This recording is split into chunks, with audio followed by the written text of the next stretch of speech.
तो ये chapter number बेटा थर्ड है, human reproduction, one shot video. तो इस वीडियो में जो भी बोर्ड के पॉइंट ऑफ व्यू से, यानी जो बच्चे क्लास 12 का बोर्ड एग्ज़ाम देने जा रहे हैं उसके पॉइंट ऑफ व्यू से मैं सिर्फ इम्पॉर्टेंट जो पॉइंट्स या लाइन है उन्हीं के बारे में बताऊंगा। ठीक है, तो ट्राई करूंगा कि वीडियो थोड़ा सा शॉर्ट रहे और जितनी भी इंपॉर्टेंट चीज़ें हैं उनको मैं समराइज़ कर सकूं। चलिए वीडियो स्टार्ट करते हैं। तो जैसा कि स्क्रीन में दिख रहा है यहाँ पर आपको स्टडी मटेरियल भी मिल रहा है, सारे पॉइंट्स दिए गए हैं, आप उनको देख सकते हैं और मैं एक एक करके सबको बताता जा रहा हूँ। देखिए, ह्यूमन जो रिप्रोडक्टिव सिस्टम है इसमें सबसे पहले जो आपका बेटा है that is the human male reproductive system. Okay, तो ह्यूमन मेल रिप्रोडक्टिव सिस्टम में क्या है, जो आपका प्राइमरी सेक्स ऑर्गन है उसमें टेस्टिस हो गया, सेकेंडरी जो या एसेसरी सेक्स ऑर्गन है, ठीक है, उसमें आपका एसेसरी डक्ट में rete testis, vasa efferentia and vasa deferens, और एसेसरी ग्लैंड में सेमिनल वेसाइकल प्रोस्टेट और बल्बो यूरेथ्रल ग्लैंड हो गए। ओके, और लास्ट में एक्सटर्नल जेनेटिया में क्या हो गया, पेनिस हो गया। तो यहाँ पर ये सारी मेन बेसिक चीज़ें हैं। इसके बाद में जो अब एक एक पार्ट को मैं बता रहा हूँ जहाँ से क्वेश्चन के चांसेस ज़्यादा हैं। देखिए, टेस्टीज है स्क्रोटम में पैक होती है। टेम्परेचर स्पर्म फॉर्मेशन के लिए जो टेम्परेचर है वो टेस्टीज में 2 से 2.5 डिग्री सेंटीग्रेड कम होता है, ये पॉइंट इंपॉर्टेंट है। इसके बाद में टेस्टीज की जो लेयर्स होती हैं वो ट्यूनिका एल्बुजिनिया या टेस्टिकुलर लोब्यूल्स दिया गया है, ये इतने इंपॉर्टेंट नहीं है। बस जो पॉइंट मैं बता रहा हूँ उन पर कंसंट्रेट कीजिएगा। ये स्ट्रक्चर दिया गया है पूरा। इसके बाद में ये जो फीमेल ये हाँ सेमिनिफेरस ट्यूब्यूल, ये मेन स्ट्रक्चर है, इसको ज़रूर आप लोग प्रैक्टिस करके जाएंगे। जो ये सामने आपको स्ट्रक्चर दिख रहा है तो इसकी प्रैक्टिस आप ज़रूर कर लेंगे। स्ट्रक्चर को मैं डिफाइन नहीं करूँगा, ठीक है, बस आप इस स्ट्रक्चर को आपको लर्न करके जाना है। मैंने बताया ना मैं शॉर्ट वीडियो बनाऊंगा जिसमें सिर्फ मेन इंपॉर्टेंट चीज़ें। इसके बाद में बेटा जो ये आपका नेक्स्ट दिया गया है, each seminiferous tubule is line on its inside by two highly specialized cell that are called male germ cell, इनको इस या सर्टोली एंड सर्टोली सेल। तो spermatogonia undergo meiotic division to produce sperm, ठीक है, and Sertoli cell इन या nurse cell provide nourishment to the germ cell. Okay, ये दोनों पॉइंट इंपॉर्टेंट है। इसके बाद the region outside the seminiferous tubules, ठीक है, contain mass of cell that are called interstitial cell या Leydig cell. Leydig cell synthesise and secrete male hormones, that is very very important बेटा। ये इस point से कई बार क्वेश्चन पूछा गया है। तो जो लीडिंग सेल हैं, ठीक है, वो मेनली क्या क्या इनका फंक्शन है, ये मेल सेक्स हार्मोन्स यानी एंड्रोजन को सिंथेसाइज करती हैं जो मेल सेक्स कैरेक्टर को मेंटेन रखता है। तो आपको ये बिल्कुल मालूम होना चाहिए कि जो लीडिंग सेल हैं उनका मेन फंक्शन क्या है। ओके, देन आफ्टर फिर एसेसरी डक्ट्स दिए गए हैं। Seminiferous tubule open to the vasa efferentia through rete testis. Epididymis a long coiled structure. Okay, तो ये इतने बेसिक इंपॉर्टेंट नहीं है, इनको आप छोड़ते चलिएगा। The duct from seminal vesicle and vasa deferens together form ejaculatory duct, they pass through the prostate gland join the urethra, ठीक है, और लास्ट में आ गया यूरेथ्रा। तो originate from urinary bladder and extend through the penis to its external opening called urethral meatus. अब बेटा बात करते हैं एसेसरी ग्लैंड की। जो आपकी एसेसरी ग्लैंड है, तो secretion of these gland constitute seminal plasma which is rich in fructose calcium and certain enzyme. The accessory या सेकेंडरी ग्लैंड इंक्लूड, अब एसेसरी ग्लैंड में है कौन कौन, ये यहाँ से क्वेश्चन आ सकता है। इसमें आपकी प्रोस्टेट ग्लैंड है, 2 सेमिनाइल वेसिकल हैं और 2 बल्बोयूरेथ्रल ग्लैंड हैं। अब प्रोस्टेट ग्लैंड का क्या फंक्शन है, this secrete citric acid lipid and enzyme. Secretion of prostate gland nourishment and activate the spermatozoa. बेटा यानी जो प्रोस्टेट ग्लैंड से सिक्रीशन होता है वो जो आपके स्पर्मेटोजोआ हैं उनको नरिशमेंट भी करता है, उनके सिक्रीशन में यानी उनके स्विमिंग में हेल्प भी करता है। अगला है seminal vesicle, this secrete mucus and watery alkaline fluid that contain fructose and provide energy. और सेमिनल वेसाइकिल में जो फ्रैक्टोज होता है वो स्पर्म को एनर्जी प्रोवाइड करता है। इसके बाद में बल्बोयूरेथ्रल ग्लैंड, इसे कॉपर्स ग्लैंड बोलते हैं, are attached to the urethra below the prostate gland, they secrete mucus fluid for the lubrication of penis. तो पेनिस के लुब्रिकेशन के लिए यहाँ से म्यूकस निकलता है। तो आपको ये तीनों इस वाले सेक्शन में 101% आपको मालूम होना चाहिए कि इन तीनों ग्लैंड के क्या फंक्शन हैं। देन आफ्टर बेटा फिर आपका एक्सटर्नल जेनेटिलिया में आपका ये पेनिस आ जा रहा है, ठीक है, और पेनिस के ऊपर जो स्किन है that are called foreskin या प्रीप्यूस बोलते हैं। तो ओवरऑल जो मेल रिप्रोडक्टिव सिस्टम है उसमें आपको ये मालूम होना चाहिए कि लीडिंग सेल और सर्टोली सेल इन दोनों का मेन फंक्शन क्या है, और वो वाला डायग्राम जो मैंने लास्ट में अभी बताया था। देखिए एम यही है कि क्विक रिवीजन के थ्रू आपको मेन चीज़ें बता सकूं, बाकी आपको स्टडी तो सब करना है, बट इन पॉइंट्स को आपको छोड़ के बिल्कुल नहीं जाना है। अब नेक्स्ट बेटा है female reproductive system. Female reproductive system में सेम वही है, जो प्राइमरी सेक्स ऑर्गन है उसमें आपका ओवरी आ रहा है, सेकेंडरी जो सेक्स ऑर्गन है, ठीक है, इसमें एसेसरी डक्ट में आपका आ रहा है ओविडक्ट, ठीक, इंक्लूडेड है। ओविडक्ट को फैलोपियन ट्यूब भी बोलते हैं, यूट्रस, सर्विक्स एंड वेजाइना, और एसेसरी ग्लैंड में आपका मेमरी ग्लैंड आ रहा है। इसके अलावा जो external genitalia that is called vulva. Then after अब ओवरीज क्या है, एक एक पॉइंट को देख लेते हैं। Ovaries are the primary female sex organ. देखिए हो सकता है प्राइमरी और सेकेंडरी सेक्स ऑर्गन के बारे में पूछ लें, तो ये भी आपको मालूम होना चाहिए। मैं शॉर्ट ट्रिक बता दे रहा हूँ। प्राइमरी सेक्स ऑर्गन जो मोस्टली हैं वहाँ पर सेक्स सेल बनती हैं, जैसे मेल के केस में टेस्टिस, तो उसमें स्पर्म बनता है। फीमेल के केस में क्या है, ओवरी, उसके अंदर क्या बनता है, ova. So ovary are the primary female sex organ that produce the female gamete, okay, and several steroid hormones. तो ओवरी कहाँ पर है, लोकेटेड है एब्डोमेन में, ओके। तो पहला पॉइंट इंपॉर्टेंट है। देन आफ्टर ये जो आपको डायग्राम बेटा दिख रहा है इसकी प्रैक्टिस कर लीजिएगा, बोर्ड में इसी डायग्राम को दे देते हैं और कुछ चीज़ें आपसे पूछ लेते हैं, जैसे यहाँ पर ये क्या है, ये पोर्शन क्या है, ये पोर्शन क्या है, तो इसका डायग्राम आपको मालूम होना चाहिए। अब आप अगर आप देख रहे होंगे तो मैं ये आपको ओवरी दिख रही है, ये जो पोर्शन है इनको फिम्ब्रिया बोलते हैं, और ये पूरा जो है यानी इनफंडिबुलम एम्पुला इस्थमल मिलकर बना होता है फैलोपियन ट्यूब। अभी एनसीईआरटी में जो नया अपडेट आया बेटा, वो क्वेश्चन एक आता है कि फर्टिलाइजेशन कहाँ होता है, तो पुराने में फैलोपियन ट्यूब था, अब आ जाता है एम्पुला। तो जो चीफ फर्टिलाइजेशन प्लेस है जहाँ पर स्पर्म ओवा मिलता है दैट इज़ द एम्पुला बेटा, ये अपने माइंड में रखिएगा। इसके बाद में यहाँ पर आपको ये जो दिख रही है ये यूट्रस का पूरा रीजन आपको दिख रहा होगा, ठीक है, ये आपकी सर्विक्स है, और देन आफ्टर उसके बाद में ये सर्वाइकल कैनाल, और ये आपकी वेजाइना हो गए। तो डायग्राम इसका आप लोगों को बिल्कुल माइंड में सेट होना चाहिए, ये इंपॉर्टेंट है।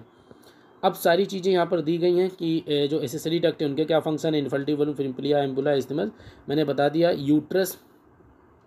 यूट्रस के बारे में भी जो लेयर है, पेरीमेट्रियम, मायोमेट्रियम, इंडोमेट्रियम, ठीक है। इंडोमेट्रियम सबसे इनर मोस्ट लेयर होती है और मेंस्ट्रुअल साइकिल में यही डिग्रेड होती है, तो इसके बारे में भी जब वो मेंस्ट्रुअल साइकिल आएगी तो मैं बताऊंगा। मेमरी ग्लैंड, ठीक है, से क्या होता है, मेमरी ग्लैंड में ये जो स्ट्रक्चर है, यहाँ से क्वेश्चन एक सीक्वेंशियल पूछ सकते हैं कि जो मिल्क होता है वो कहाँ से रिलीज़ होता है, तो ये आपको मालूम होना चाहिए ना कि जो लैक्टियल डक्ट है वहाँ पर मिल्क स्टोर होता है, ओके। तो यहाँ से क्वेश्चन ये बनने के चांसेस बनते हैं। इसके बाद में बेटा जो अगला आपका है एक्सटर्नल जेनेटिलिया, उसमें mons, pubis, labia, majora, clitoris, hymen, ये पार्ट हैं, ठीक, इनको भी देखना आपको पड़ेगा, ठीक है।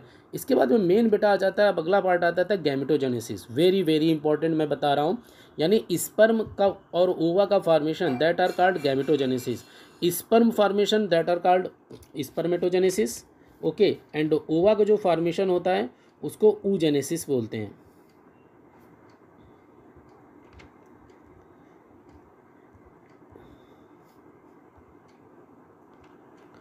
अब यहाँ पर स्पर्मेटोजेनेसिस की बात करते हैं, तो स्पर्म का फॉर्मेशन कैसा हो रहा है, कैसे स्पर्म का फॉर्मेशन हो रहा है, तो इसकी पूरी मैकेनिज्म बेटा ये दी गई है। इस डायग्राम को बिल्कुल अपने दिमाग में रखिएगा क्योंकि ये डायग्राम पूछा जाता है, इससे क्वेश्चन पुट हो सकते हैं। तो देखिए सबसे पहले जो मैं बता रहा हूँ, सबसे पहले क्या होते हैं, स्पर्मेटोगोनिया बनती हैं, ठीक है। इनकी माइटोटिक डिवीजन होगा तो प्राइमरी स्पर्मेटोसाइट बनेंगे, और इनका मियोटिक डिवीजन होगा, फर्स्ट मियोटिक डिवीजन, तो सेकेंडरी स्पर्मेटोसाइट बनेंगे, और सेकेंडरी स्पर्मेटोसाइट के बाद में फिर सेकेंड मियोटिक डिवीजन होगा तो स्पर्मेटिड बनेंगे, और स्पर्मेटिड का डिफ्रेंसिएशन होगा तो स्पर्मेटोजोआ बनेंगे। यहाँ से हैप्लॉइड डिप्लॉइड टाइप के क्वेश्चन पूछे जा सकते हैं, तो आप ध्यान से रखिएगा कि बेटा यहाँ से जो ऊपर है ये डिप्लॉइड है, यानी अगर आपसे पूछा जाए स्पर्मेटोगोनिया और प्राइमरी स्पर्मेटोसाइट क्या है तो ये आपके डिप्लॉइड है। उसके बाद में सेकेंडरी स्पर्मेटोसाइट, ठीक है, या स्पर्मेटिड या स्पर्मेटोजोआ, तो ये आपके हैप्लॉइड हो गए। तो ये अपने माइंड में पॉइंट रखिएगा, हैप्लॉइड और डिप्लॉइड वाला। इसके बाद में ये जो लास्ट वाला आपको पॉइंट दिख रहा है ये भी बेटा बहुत इंपॉर्टेंट है। देखिए स्पर्म बनने की प्रक्रिया को स्पर्मेटोजेनेसिस कहते हैं, ठीक है। अब यहाँ पर दो चीज़ें दी गई हैं, एक है स्पर्मियोजेनेसिस आपको दिख रहा होगा, एक स्पर्मिएशन। तो ये तीनों टर्म कभी कभी साथ में दे देते हैं, स्पर्मेटोजेनेसिस, स्पर्मिएशन और स्पर्मियोजेनेसिस। तो ये तीनों में आपको डिस्टिंग्विश होना चाहिए, पता होना चाहिए। तो the spermatid are the transform into spermatozoa by the process spermiogenesis, यानी स्पर्मेटिड का यानी इसका बेटा इसमें बदलना, ये आपका क्या कहलाता है, स्पर्मियोजेनेसिस। ठीक है, मैं फिर से बोल रहा हूँ, स्पर्मेटिड का स्पर्मेटोजुआ में चेंज होना स्पर्मियोजेनेसिस कहलाता है। इसके बाद में स्पर्मियोजेनेसिस के बाद में जो sperm head get attach to Sertoli cell to draw nourishment and finally release from the seminiferous tubules. अब सेमिनिफेरस ट्यूब्यूल से फाइनली स्पर्म का निकलना, रिलीज होना, दैट आर कॉल्ड स्पर्मिएशन। तो फिर से आप सुन लीजिएगा अगर आपके दिमाग में कन्फ्यूजन है। स्पर्मियोजेनेसिस, स्पर्मेटिड से स्पर्मेटोजोआ का बनना, और स्पर्मेटोजोआ का रिलीज होना उसको स्पर्मिएशन कहते हैं। और इनिशियली स्पर्मेटोगोनिया से स्पर्मेटोजोआ का बनना, मतलब स्पर्मेटोगोनिया से स्पर्मेटोजोआ का बनना, ये आपका क्या होगा, स्पर्मेटोजेनेसिस। तो होपफुली आप लोगों को ये कॉन्सेप्ट क्लियर हो गया होगा, इसीलिए मैंने बार बार रिपीट कर दिया। अब बेटा ये भी बहुत सा इम्पॉर्टेंट है, हार्मोनल कंट्रोल पूछते हैं। ठीक है, तो देखिए यहाँ पर 2 हार्मोन्स दिए गए हैं। Spermatogenesis is initiated at the age of puberty by the gonadotropic releasing hormones, GnRH बोलते हैं, गोनेडोट्रोपिक रिलीजिंग हार्मोन्स। ये 2 होते हैं बेटा, एक हो गया LH और दूसरा हो गया आपका FSH। मेल फीमेल दोनों में सीक्रेट होते हैं। तो LH और FSH का मेल में क्या रोल है, वेरी वेरी इंपॉर्टेंट। कई डायग्राम बेस्ड क्वेश्चन इससे पूछे जाते हैं। ठीक है, तो यहाँ पर देखते हैं FSH स्टाइमुलेट एंड LH।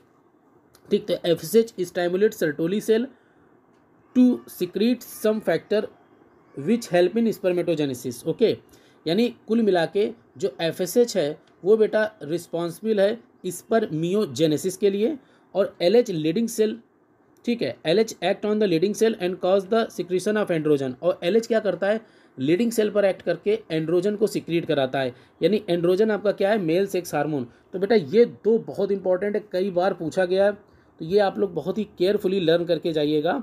FSH और LH का role in the case of male. इस डायग्राम से आप देख भी सकते हैं, ये डायग्राम बना है। इसके बाद में स्पर्म का स्ट्रक्चर है, तो आप इतना दिमाग में रखिएगा कि जो एक्रोसोम है ये गोल्गी बॉडी से मिलकर बना होता है, और मिडिल पीस जो यह है इसमें माइटोकॉन्ड्रिया होते हैं जो एनर्जी प्रोवाइड करते हैं, बस। अब बेटा अगला स्टार्ट हो रहा oogenesis, यानी ओवा का फॉर्मेशन। तो इसको समझने के लिए बेस्ट आपको यही डायग्राम मालूम होना चाहिए। देखिए इसमें भी सेम लगभग वही चीज़ें हैं।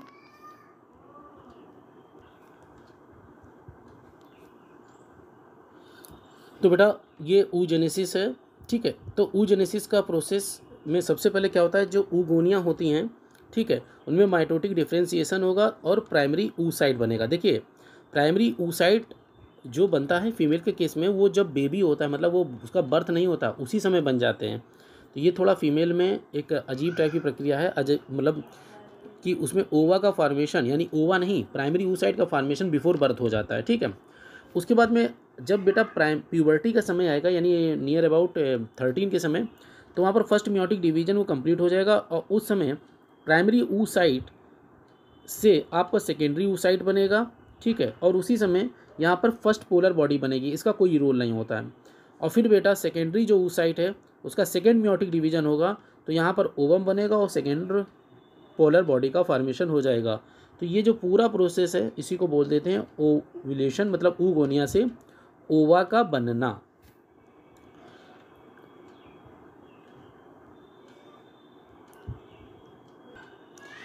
इसके बाद जो ये स्ट्रक्चर बेटा दिया गया है, section view of ovary, that is very important. इसको आप समझ जाइएगा कि ये जिसे आपको प्राइमरी फॉलिकल आपका दिख रहा है, ये प्राइमरी फॉलिकल होगा, ये टर्चरी फॉलिकल हो गया। तो टर्चरी फॉलिकल के अंदर जो येलो कलर का दिख रहा है यही आपका प्राइमरी oocyte है। ओके, टर्चरी फॉलिकल फिर ग्रेफियन फॉलिकल में चेंज हो जाती है। ग्रेफियन फॉलिकल से मैं अभी बता दे रहा हूँ आपका हार्मोन्स निकलता है, इसको बोलते हैं एस्ट्रोजन। इसको नोट कर लीजिएगा, बहुत बार ये बोर्ड में क्वेश्चन पूछा गया है। ठीक है, इसके बाद में ये फॉलिकल रप्चर्ड हो जाती है तो ओवा बाहर निकल आता है, इसे ओव्यूलेशन बोलते हैं, और इसके लिए जो मेन हार्मोन्स रिस्पॉन्सिबल है वो LH है। ठीक है, अब इसके बाद में ये जो रप्चर्ड फॉलिकल बेटा बची, इसको बोलते हैं कॉर्पस लुटियम, और इससे सेकेंड हार्मोन्स निकलता है, दैट आर कॉल्ड प्रोजेस्टेरॉन। तो आपको ये चीज़ें मालूम होनी चाहिए कि प्रोजेस्टेरॉन और एस्ट्रोजन किससे निकल रहा है, किन किन स्ट्रक्चर से, और ओवम के लिए कौन सा हार्मोन्स रिस्पॉन्सिबल होता है।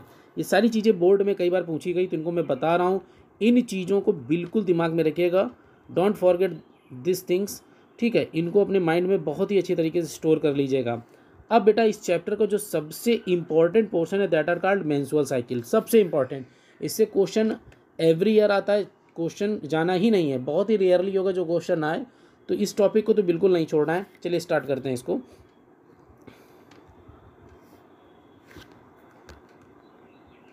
देखिए जो मेंस्ट्रुअल साइकिल है ये rhythmic series of change that occur in the reproductive organ of female primate, okay.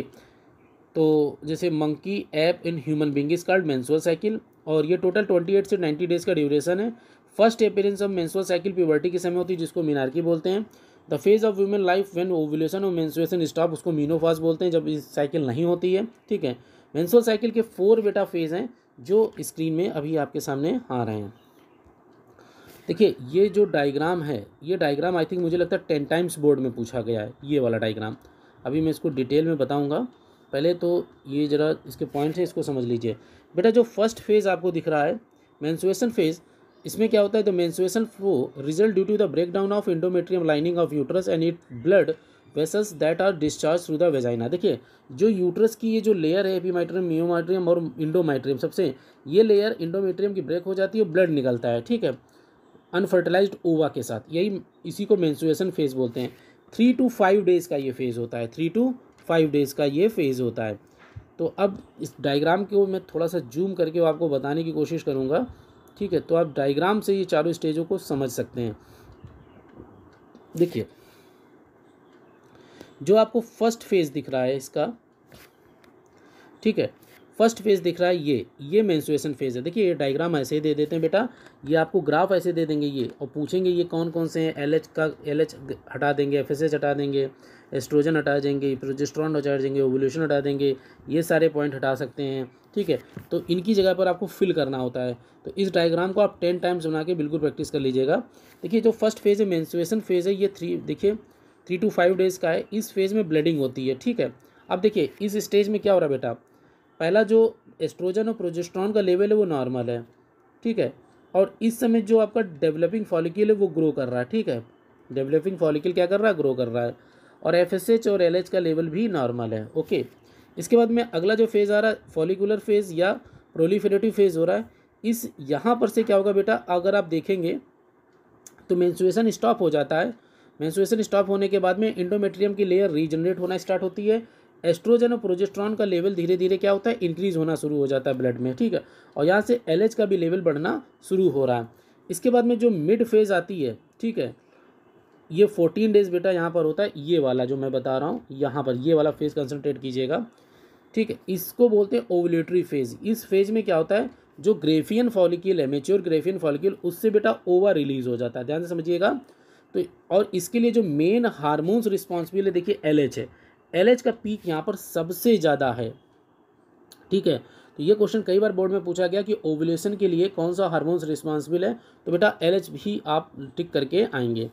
अब इसके बाद में ल्यूटियल फेज़ है, सिक्रेटरी फेज़ है। यहाँ से देखिएगा जो इंडोमेट्रियम की लेयर है वो रीजनरेट हो चुकी है, ठीक है, ओव्यूलेशन हो चुका है।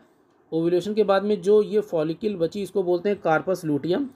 अब देखिए कार्पस लूटियम, यहाँ पर से एस्ट्रोजन का लेवल देखिए डाउन होने लगा, ठीक है, क्योंकि ये जो आपका स्ट्रक्चर था corpus luteum, sorry Graafian follicle, ये कार्पस लूटियम में चेंज हो गया। तो एस्ट्रोजन का लेवल देखिए गिर रहा है। अब कार्पस लूटियम बन गया ना, तो यहाँ पर प्रोजेस्टेरोन सिक्रीट होगा। देखिए प्रोजेस्टेरोन का जो लेवल वो बढ़ने लगा है, ठीक है। और इसके बाद सिक्रेटरी फेज में क्या होगा, इंडोमेट्रियम की लेयर ब्रेक हो जाएगी, ठीक है। और इसके बाद ब्रेक होने के बाद में फिर जो ओवा है वो ब्लड के थ्रू बॉडी से बाहर निकल जाएगा, और इसके बाद अगली साइकिल स्टार्ट हो जाएगी। तो ये मैंने डायग्राम से आपको पूरा एक बता दिया व्यू है, इसको आप अच्छी तरीके से देख लीजिएगा। इस डायग्राम की आप प्रैक्टिस जरूर कर लेंगे, ठीक है। अब इसके बाद में कुछ पॉइंट्स दिए गए, उनको मैं जरूर यहाँ डिस्कस करूँगा। जो सेकंड फेज थी follicular phase, the primary follicle in the ovary grow and become a fully mature follicle, ठीक है। फॉलिकुलर फेज में ग्रेफियन फॉलिकल बन गई। इंडोमेट्रियम ऑफ द यूट्रस जो रीजनरेट हो गई due to the secretion of LH and FSH from anterior pituitary and ovarian hormone estrogen. सारे point important है बेटा, कहीं से भी कोई चीज़ पूछ सकते हैं, इसलिए कोई भी पॉइंट छोड़िएगा नहीं।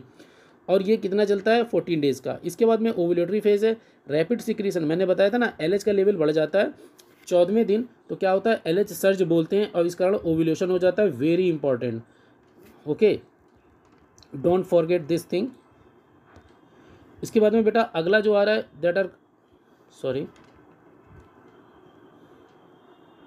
हाँ, इसके बाद नेक्स्ट है बेटा लूटियल फेज। लूटियल फेज क्या है, in this phase the ruptured follicle ये चेंज हो जाती है कार्पस लूटियम में, ठीक है, and it begin to secrete hormones progesterone. देखिए अब लास्ट में प्रोजेस्ट्रॉन निकल रहा, which is essential for maintenance of endometrium. इस लाइन को देख लीजिए, क्वेश्चन पूछा जाता है एस्ट्रोजन और प्रोजेस्ट्रॉन का क्या रोल होता है, तो प्रोजेस्ट्रॉन इंडोमेट्रियम लेयर को मेंटेन भी करता है। Endometrium thickening further and their gland secretion a fluid into the uterus. If ovum is not fertilize the corpus luteum undergo degenerate. अगर ओवम फर्टिलाइज नहीं हुआ तो उस केस में जो कार्पस लूटियम लास्ट में बन रही है, डायग्राम को सामने रख लीजिएगा तो ज़्यादा समझ में आता जाएगा, वो डीजनरेट हो जाती है, ठीक है। This causes disintegration of endometrium. अब इंडोमेट्रियम की लेयर ब्रेक हो जाएगी और मेंस्ट्रुएशन स्टार्ट हो जाएगी। Estrogen and progesterone level rise during this phase. हाँ, ये बहुत इंपॉर्टेंट है, लूटियल फेज में ये जो दोनों फीमेल सेक्स हार्मोन्स हैं इनका लेवल बढ़ जाता है और ये लगभग 10 से 14 दिन का होता है। और लास्ट ड्यूरिंग प्रेगनेंसी, प्रेगनेंसी के समय बेटा याद रखिएगा कि जो मेंस्ट्रुअल साइकिल स्टॉप हो जाती है इसी को मीनोपॉज, ठीक है, नो मेंस्ट्रुएशन अकल। मेंस्ट्रुएशन साइकिल परमानेंटली जो स्टॉप हो जाती है वो 15 ईयर पर होती है, जिसको मीनोपॉज बोलते हैं। देखिए मैंने आप लोगों से पहले कहा था ना वन शॉर्ट वीडियो, बेटा मेन चीज़ें मैं जल्दी जल्दी बता रहा हूँ, एक बार आप देखते जाइए बस। अब बेटा स्पर्म बन गया, ओवा बन गया, अब क्या होगा, ओवा स्पर्म का फर्टिलाइजेशन होगा। तो जो फ्यूजन होता है उसी को फर्टिलाइजेशन बोलते हैं। During coitus semen is released by the penis that are called insemination. और देखिए यहाँ पर इस ये PDF थोड़ी सी मतलब यहाँ पर ये टाइपिंग मिस्टेक हो गई है, ये आपकी ओल्ड NCERT में लिखा था एम्पुला इस्थमस जंक्शन, अब बेटा यहाँ पर सिर्फ एम्पुला है, इसको आप हटा दीजिएगा। तो नई NCERT आई है, सिर्फ एम्पुला जंक्शन में फर्टिलाइजेशन होता है, इसी को आप टिक करेंगे। आफ्टर फर्टिलाइजेशन बेटा क्या होता है, ये डायग्राम भी इंपॉर्टेंट है, इससे बहुत से क्वेश्चन पूछे गए हैं। तो देखिए पहले तो ये समझ लेते हैं। देखिए फर्टिलाइजेशन के बाद में सिंपल सा जाइगोट बनता है, ठीक। अब जाइगोट बनने के बाद में उसका क्लीवेज होगा। क्लीवेज माने एक सेल से ज़्यादा सेल बनेंगी। तो यहाँ पर जो 2, 4, 8 और 16 डॉटर सेल बनती हैं, ठीक है, विच आर इन्हें ब्लास्टोमियर कहते हैं। इम्ब्रियो विद 8 to 16 ब्लास्टोमियर, इसको मारूला बोलते हैं, यानी कि जिस इम्ब्रियो में 8 to 16 सेल्स बन गई हैं उनको मारूला बोलते हैं। The morula continue to divide to transfer, इसमें चेंज हो जाता है ब्लास्टोसिस्ट, ओके। अब blastomere in the blastocyst are rise into outer, इसमें लेयर बन जाती है ट्रोफोब्लास्ट सेल, और इनर जो सेल्स होती है वो इनर सेल मास होती हैं।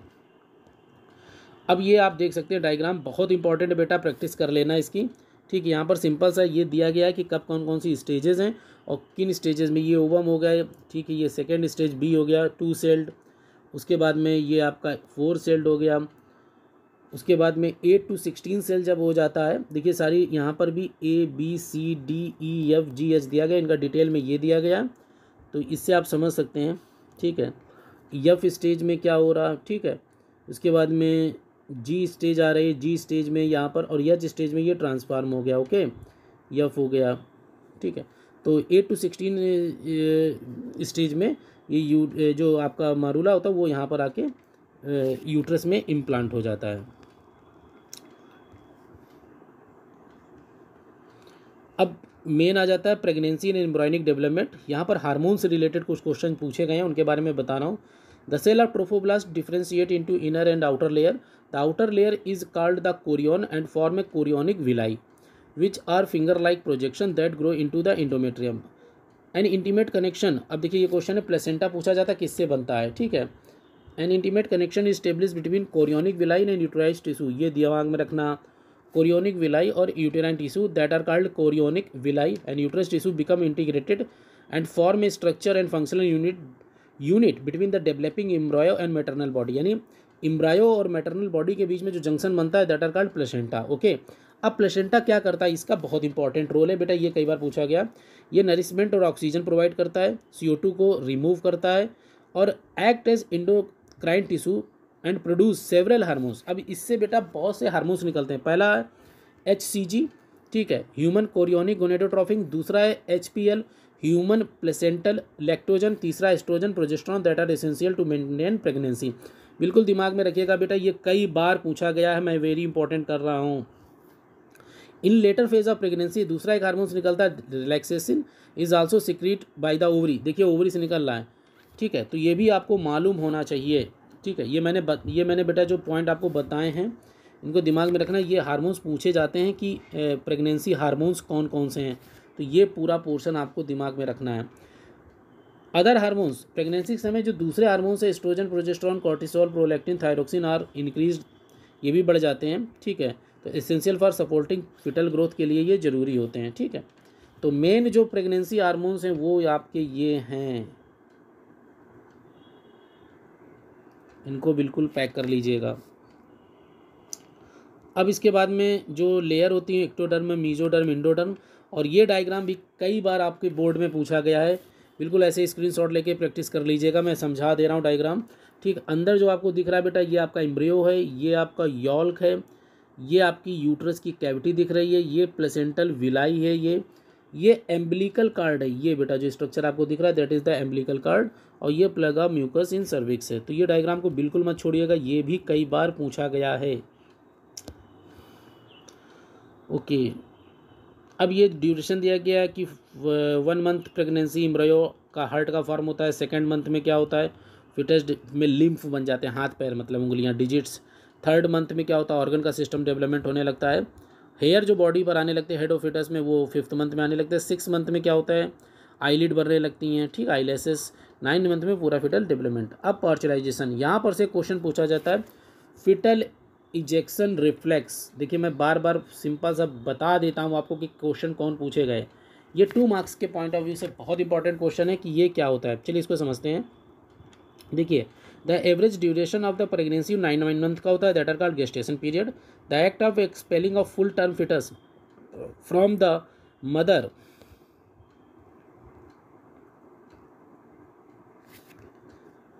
Uterus at the end of gestation period by the vigorous contraction of uterus that is called parturition. तो पार्चुलाइजेशन की भी डिफिनीशन पूछी जाती है, तो इसको बोलते हैं it is induced by the complex endocrine mechanism. और देखिए यहाँ से स्टार्ट है कि ये न्यूरो इंडोक्राइन सिस्टम है बेटा, मतलब इसमें नर्वस सिस्टम भी इन्वॉल्व है और हार्मोनल सिस्टम भी इन्वॉल्व। तो पार्चुराइजेशन में क्या होता है, पार्चुराइजेशन सिग्नल ओरिजिनेटेड, यहाँ से आपको लिखना होगा अगर फिटल इजेक्शन रिफ्लेक्स पूछा जाए, from the fully developed fetus and the placenta which induce mild uterine contraction called fetal ejection reflex. The trigger the release of oxytocin from the anterior pituitary. Oxytocin induce stronger uterine contraction muscle which is turn stimulate further secretion of oxytocin. Stimulatory reflex between contraction and oxytocin secrete result in stronger contraction which lead to expulsion of baby out of uterus through birth canal. होता क्या है बेटा, जैसे ये mother का वूम्प है उसमें ये बेबी है मान लीजिए, तो ये बेबी पुश करता है यूट्रस को, यहाँ से जब यूट्रस को पुश करेगा कॉन्ट्रैक्शन होगा तो सिग्नल जाएगा एंटीरियर पिट्यूटरी, ठीक है, सॉरी पिट्यूटरी के पास। पिट्यूटरी के जो पोस्टीरियर पार्ट है, पोस्टीरियर पार्ट यहाँ से हार्मोन्स रिलीज होता है ऑक्सीटोसिन, वो बेटा जब यहाँ पर आता है तो ये यूट्रस की मसल्स को रिलैक्स करता है। तो जितने बार बेबी ये मतलब यूट्रस की मसल को पुश करेगा, मतलब जो यूट्रस की मसल हैं वो कॉन्ट्रैक्ट होंगी, उतनी बार ट्रिगर जाएगा पिट्यूटरी के पास और पोस्टीरियर पिट्यूटरी से ऑक्सीटोसिन रिलीज होगा और मसल कंट्रैक्शन बढ़ेगा। तो ऑक्सीटोसिन जो होता है उससे मतलब मसल्स जो होती रिलैक्स होती हैं, ठीक है, तो प्रेगनेंसी डिलीवरी आराम से हो जाती है। इसी प्रोसेस को फिटल इजेक्शन रिफ्लेक्स कहते हैं, ठीक है। ये वेरी वेरी इंपॉर्टेंट है, बिल्कुल अपने दिमाग में रखिएगा, कई बार ये पूछा गया है। इसके बाद में लैक्टेशन है, तो जो mammary gland of female undergo differentiation start producing milk eight the end of pregnancy, उसी को लैक्टेशन बोलते हैं। The milk that come out mammary gland during initial day of lactation इसे कोलेस्ट्रम बोलते हैं। बेटा ये कई बार पूछा गया कि कोलेस्ट्रम क्या है, तो जो फर्स्ट मिल्क होता है मदर का दैट आर कॉल्ड कोलेस्ट्रम। और इसमें यहाँ से क्वेश्चन भी आया एमसीक्यू में कि फर्स्ट मिल्क में कौन से होते हैं इम्यूनोग्लोबुलिन, यानी तो इसमें इम्यूनोग्लोबुलिन ए हो गया, ठीक है। इसमें कैल्शियम फैट और लैक्टोज भी होता है और ये बेबी के लिए बहुत ही ज़्यादा इंपॉर्टेंट होता है। तो इस तरीके से मैंने बेटा क्विक रिवीजन आपको करा दिया है, ठीक है। आप एक बार इसको देख सकते हैं, ठीक है। जो जो मैंने डायग्राम बताए हैं 1 शॉर्ट वीडियो था, ट्राई पूरा किया है कि आपको बता सकें। जो चीज़ें अगर आपको लग रही तो दोबारा वीडियो वॉच करके सुन सकते हैं, उन डायग्राम का स्क्रीनशॉट ले सकते हैं। कुछ क्वेश्चंस हैं इनको आप प्रैक्टिस ज़रूर कर लेंगे, ठीक है।